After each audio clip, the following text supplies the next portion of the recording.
Greetings, all you Metamaniacs. This is Team NAG, and today Good Maurice and I are going to talk about our first take on Relics. Generally speaking, we believe that the meta is going to change soon, that there's going to be new characters coming, and so we suggest that folks hold on to the majority of their relic materials except for the few gems that we're going to talk about today. Yeah, just remember, guys, take it slow. It's very important to just wait this out. You know, everyone take their boat whippings for a week, see what's good, see what relics have the best value. It's going to be very important, too. A lot of people are going to want to get their arena teams all the way up. You know, Relic 7, their whole team. I mean, that's great, but what's going to happen is if you go two bananas out of the gate here, the meta is going to change. It's going to shift. New teams are going to come out, and you want to make sure that you have not only the signal data, but also the leftover gear. For you veteran players, we've been collecting this gear for almost 4 years now, and it goes quick if you start going crazy with these relics. So do give yourself a little flexibility to grow as the game evolves.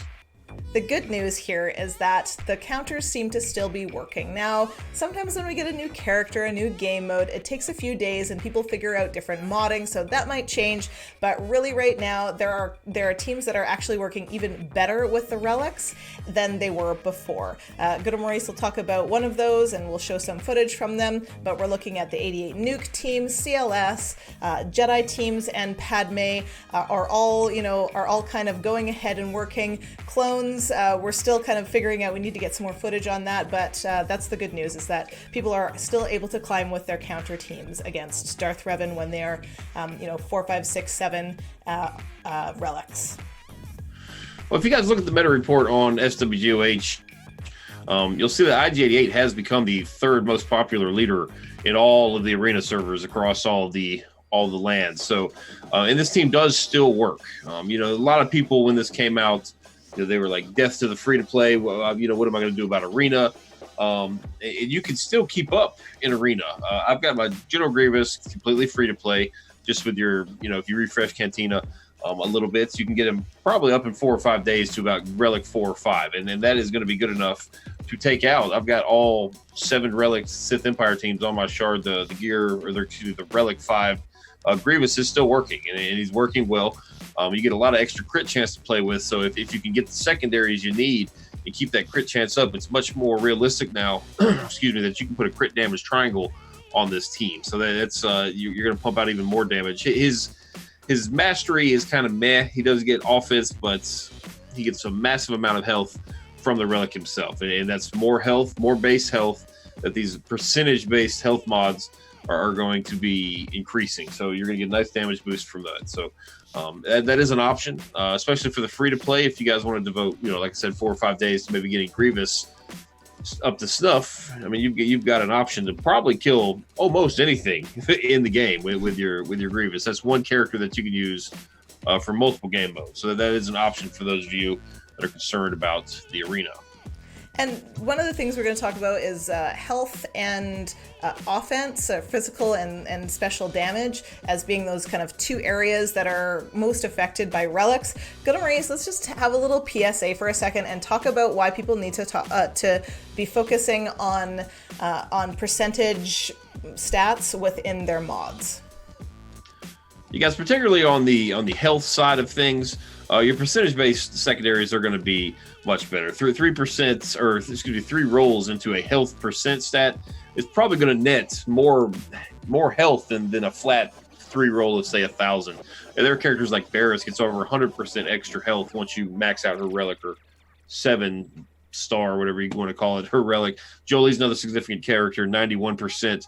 Boba Fett gets 66%. I mean, you can look up on SWGOH guys and see these characters and what health they get. The percentage-based stats are the way to go, probably moving forward. Along with health comes the other statistic that is kind of really going to impact the game the most, which is physical and special offense.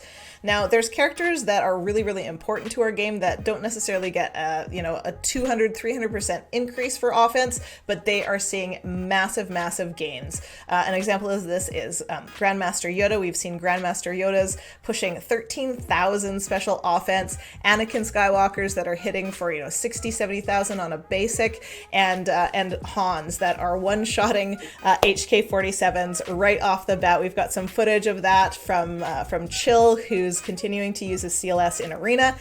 These characters are going to really change the game. So, you know, we're worrying about the meta, we're worrying about climbing against the meta, but what we're not thinking about also is the impact that the relics are going to have on our counter teams. And that's where I'm focusing first. I don't have any relics on my Sith Empire team. I'm probably not going to put any on there, just like my Treya team in Arena was working fine. I never bothered to put any Gear 12 or Gear 12 Plus pieces on those guys because they were just, you know, as is, they were fine. I think Sith Empire are going to be fine for me and how I approach the game with my roster. Where I'm focusing on is my counter teams.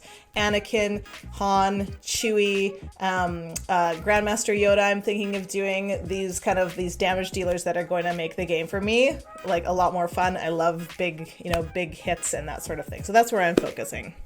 Well, instead of trying to keep up with the Joneses on your Arena Shard and Relic 7 all your Sith Empire, try to find one of these counters that just rely on maybe one character that you could take up to maybe Relics 5, 6, 7. You might need to 7 Relic it, but there's one character, and you can defeat 5 opposing characters with it. I mean, that is something to consider. Look for those teams that really just have that one superstar in it, and that's the way you can climb every single day in Arena. Really no different than what you've done in the past. So, and this one superstar character is going to help you guys across all areas of the game, every single game mode.